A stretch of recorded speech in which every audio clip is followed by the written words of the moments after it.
Today, we're diving into a really fascinating psychological phenomenon. This little guy?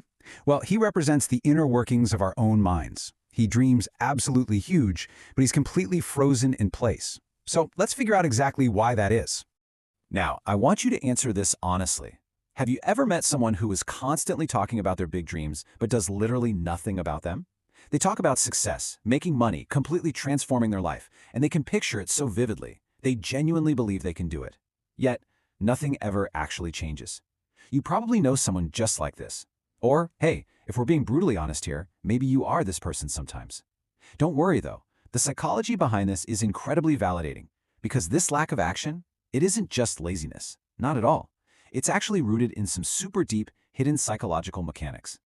Okay, let's dive right into this. The big dreamer illusion. Confusing thoughts with progress. So, there's this massive, completely ironic gap between just imagining success and actually making progress. Here's the crazy part. In psychology, simply picturing your success can give your brain a very real sense of achievement. When our little stickman here constantly visualizes hitting his grand goals, his brain actually releases dopamine. It's almost exactly the same chemical hit as if he had already crossed the finish line. So by visualizing the end result, the brain feels totally accomplished without taking a single physical step. It creates this false sense of satisfaction that, honestly, just completely kills the urgency to act. Moving right along to our next trap. Trapped by the mind, the hidden mechanics of inaction. Fear of failure is a massive, hidden psychological barrier. You see, our stickman doesn't lack ambition at all. Motivation really isn't his issue here. What's actually going on is that he is intensely terrified of what happens if he tries and fails. By keeping his big dream locked safely inside the planning phase, his self-image is perfectly protected. I mean, think about it. As long as he never actually tries, his dream remains completely flawless and untarnished. It's a brilliant but totally devastating defense mechanism. And this brilliantly illustrates how he gets stuck in the mental quicksand of overthinking. First, he thinks deeply about every single step of the process. Then, he endlessly overanalyzes every possible outcome, the good, the bad, trying to somehow predict the future. And this constant, heavy analysis, it leads straight to a severe drain on his mental energy. So, by the time he reaches the point where he actually needs to do the physical work, he's already way too exhausted to act. His brain just ran an absolute marathon, but physically, he hasn't even left the room.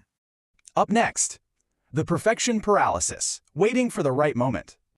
Now there is a super cruel psychological paradox going on here. Readiness often comes after action, not before. So many of us genuinely believe we need to feel completely ready, perfectly prepared, before we can even begin. We wait for inspiration to strike or for the conditions to be totally flawless. But research shows the exact opposite is true. Action creates momentum, which then creates the feeling of readiness. If our stickman just sits around waiting to feel ready, he is virtually guaranteeing that the perfect time will absolutely never arrive. Let's slow things down a bit for this next one. The identity conflict. Who are you really? This one is deep. If you secretly hold on to beliefs like, I'm just not a disciplined person, or I never actually finish things, you're in real trouble. The human brain fiercely resists actions that don't match your secret, internal self-image. It seriously doesn't matter how monumental or exciting your dreams are. If your identity doesn't align with the required actions, you're going to subconsciously sabotage yourself. Because taking action requires you to actually become someone different. And to the brain, losing its established identity, even a totally flawed one, is terrifying. It will always prefer the familiar over the unknown. Now what's really interesting here is our next section. Potential versus real effort. The addiction to could be. Check this out. When we really break down ambition, we often find that a massive 95% of it is dedicated strictly to the excitement of potential, leaving just a tiny 5% sliver for the hard, boring work. Talking about big dreams feels amazing, right? It gives you this massive dopamine high, a thrilling sense of possibility, and the illusion that you're already successful. But real progress is that 5%. It's slow, it's repetitive, it's honestly pretty uncomfortable and unglamorous. So it's really no wonder our little stickman prefers to hang out in the 95% zone. It's just so incredibly comfortable to stay attached to potential. It feels way better to be in love with the idea of who you could be, rather than facing the harsh, messy reality of who you actually are right now. The dream is like this safe, cozy white room that shields you from the grit, the grime, and the inevitable setbacks of the present moment. Escaping into your potential is basically just a psychological shield against reality. So, the crucial point is, how do we fix it? Turning dreams into reality, breaking the cycle. Okay, here's the hard truth we all have to accept. Having big dreams? It isn't rare at all. Almost everyone has them. But turning those dreams into reality? That is incredibly rare. And you know what the difference is? It's not raw talent. It's not about who has the highest IQ, the best natural gifts, or the most resources. It's literally all about execution. It's about your willingness to grind through the mundane, boring tasks long after that initial excitement fades away. And that brings us to the core thesis of this whole explainer. Success requires the ability to act, even when your mind is actively working against you. Breaking out of that white room of inaction means fighting through your own brain's psychological friction. It means you start the work without waiting for a dopamine hit. It means you take that very first step while you are still intensely terrified of failing.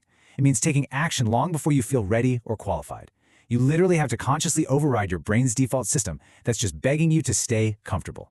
So I'll leave you with this. Ask yourself, will you stay addicted to your potential, or are you finally ready to face the uncomfortable effort? As we've seen from our stickman's journey, the biggest obstacle isn't the world out there. It's the beautiful, complex, and incredibly tricky mind right between our ears. The choice is absolutely yours.